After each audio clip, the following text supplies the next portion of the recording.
Hello all. So in this video we are going to discuss about hashing concept. So what is hashing and what is the use of hashing? So that we are going to discuss detailing in this video.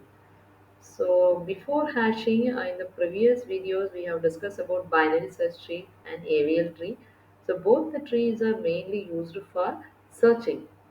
Okay, if we want to search any element means or any element we want to find, so that we have to take a value as an input, then compare with the root node. If it is lesser, go to the left subtree and find the value. Otherwise, go to the right subtree and find the value. So through that, we can reduce the access time using the AVL tree as well as binary search tree. Okay, so here the searching will take a order of log n time in binary search tree and ABL tree. But in hashing, the searching time it takes only order of one time. Immediately the value will be found within one access time. So that is the advantages of hashing. Mainly this hashing concept will be used in the wherever we are using the large volume of data. So in the data to identify the value immediately or find the value immediately, we can use the hash function.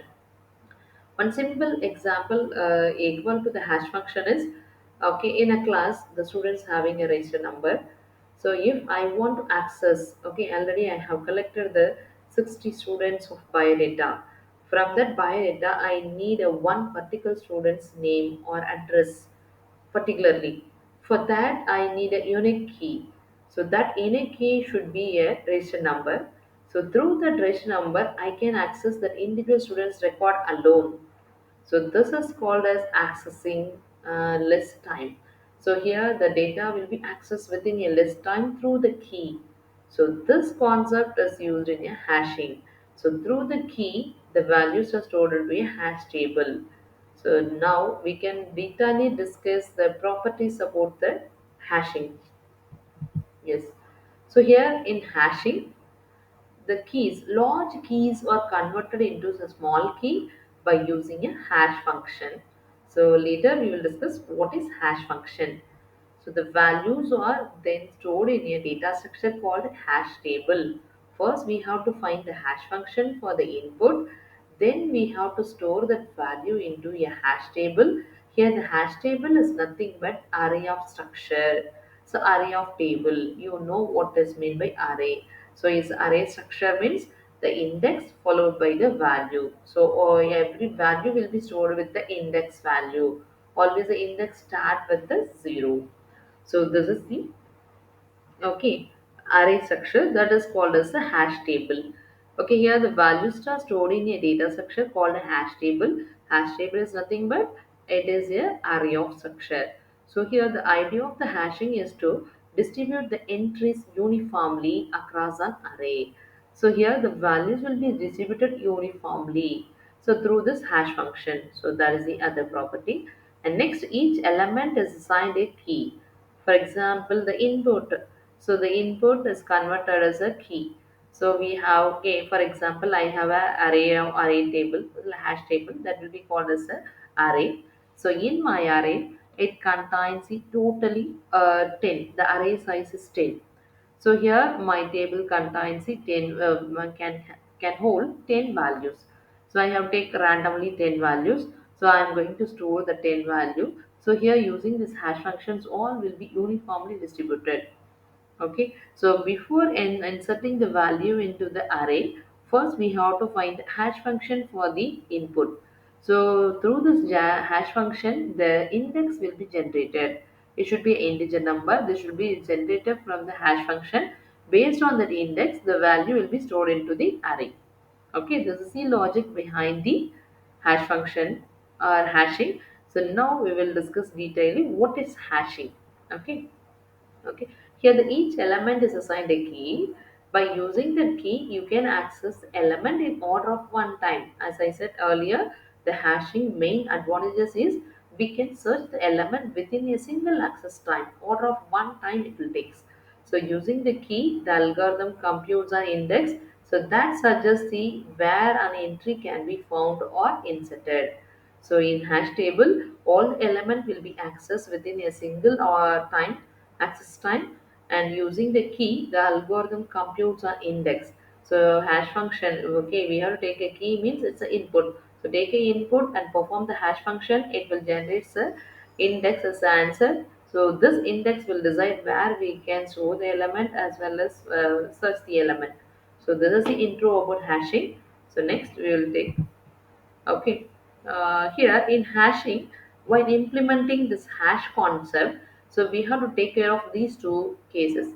First case, an element is converted into an integer by using a hash function. So this element can be used as an index to store an order original element. So already we have original element.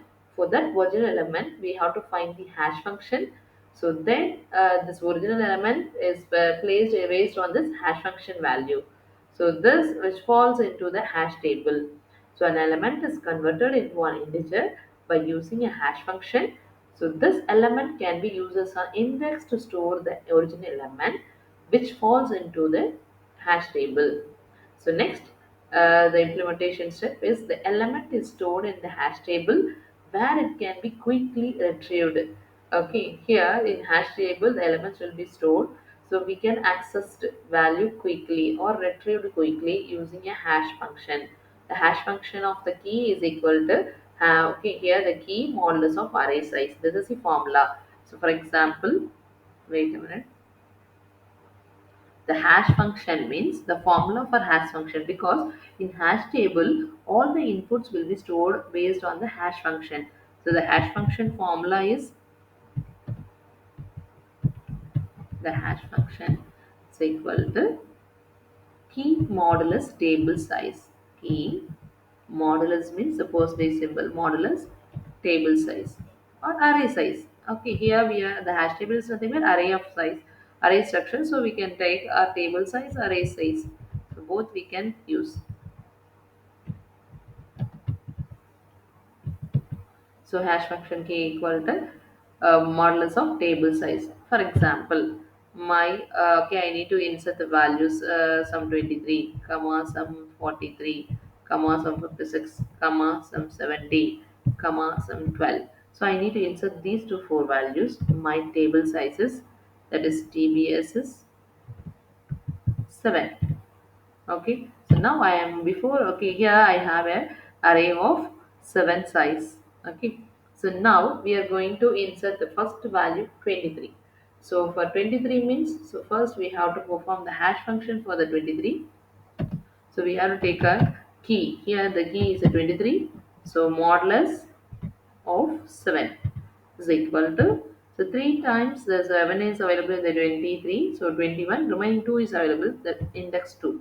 So we can insert the value 2. Okay, for example, it will insert the table.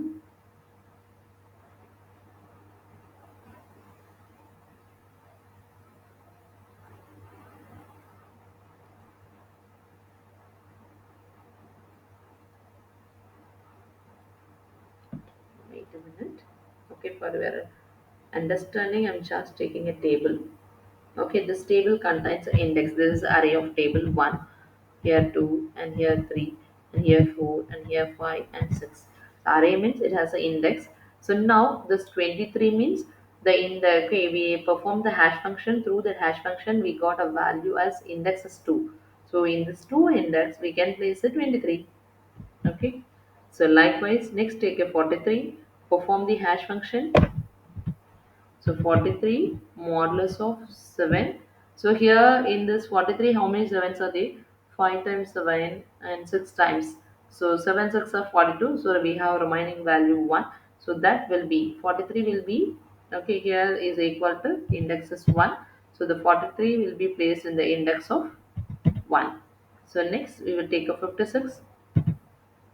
So 56 modulus of 7 equal to 0, because 8 times the 7 will be there in 56. 8 sevens are 56. So this 56 will be stored into 0 index 56. So next we have to take the next value 70 modulus of 7 is equal to 0. Okay, I think you all know what is modulus. So modulus means it will give a reminder, and division means it gives the quotient. So it gives the reminder. So if the numerator here, the 43 and 56, 70, all are greater than the denominator. Here the denominator is 7, numerator is 43. So if the numerator is greater means we have to divide the value of 7 with this numerator, and we have to take a reminder. In case if the numerator has the smallest value, for example 3 modulus of 7 means the 3 is an answer for the modulus. If the numerator is small means numerator is the answer for the modulus.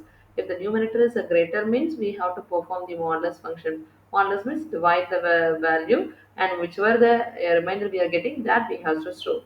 So next 70 means 0, but in 0th question already we have data. So we cannot insert the 70 in this place. This is called as a collision problem. So that we have discussed detailedly in the next slide. So next we will insert the 12. So 12 means 1 time 7. So remaining 5 is a answer. So 5 is the index. So 12 can be inserted here. So the 70 can be placed into the place of 0 cell. Okay, here it will be placed. So this is called as hash function. So first we have to take a set of values. For that values we have to decide the table size. Here the table size is nothing but array size. So first we have to create array structure, and then next we have to take a input. So for that input you have to take a table size and then perform the modulus operation. So here we have to perform the modulus operation. This hash function will generate the index C output. So based on this index, the values are stored into the hash table. So using this, next time we can easily search a value. For example, I need to search a value 56 in this record means first I have to perform the hash function for this 56 with the table size. I will get an answer as 0. So directly I can go to the 0th index and I can access the element. So this is called as hashing generally. Okay, in hashing we have one problem that is called as collision problem. So wait, so we'll discuss in next slide. Yeah. So in hash table data structure, all elements are stored in a form of key and value pair. So here the key is nothing but a unique integer. Using that, the elements will be identified correctly. So here the values are the original data what we are going to insert. So this is our hash table. So the structure is key and data pair. So here the collision problem. In the previous example, we have discussed 50 also end with the index value 0, and 70 also is end with the index value 0. So more than one key we cannot place in a single table. So that problem is called as a collision problem. So when the hash function generates the same index for the multiple keys, there will be a conflict. So this is called as a hash function. So we are performing the hash function in the previous one, a previous slide with the example. If more than one input will have the same hash function means that is called as a collision problem that we have to eradicate from the hashing. Otherwise, we cannot get the efficient performance in the hashing. Okay. So example, let x1 and x2 or the two different keys. Okay, if both are having a hash function is equal means this is called as collision. So how we can avoid this collision? So we have the two strategies. How we can avoid the collision means if the table size should be a prime number means we can reduce the possibility of the collision. Otherwise we can get a more number of collision.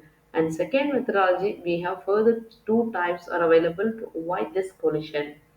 Okay, so that we will discuss in the next slide. Yeah.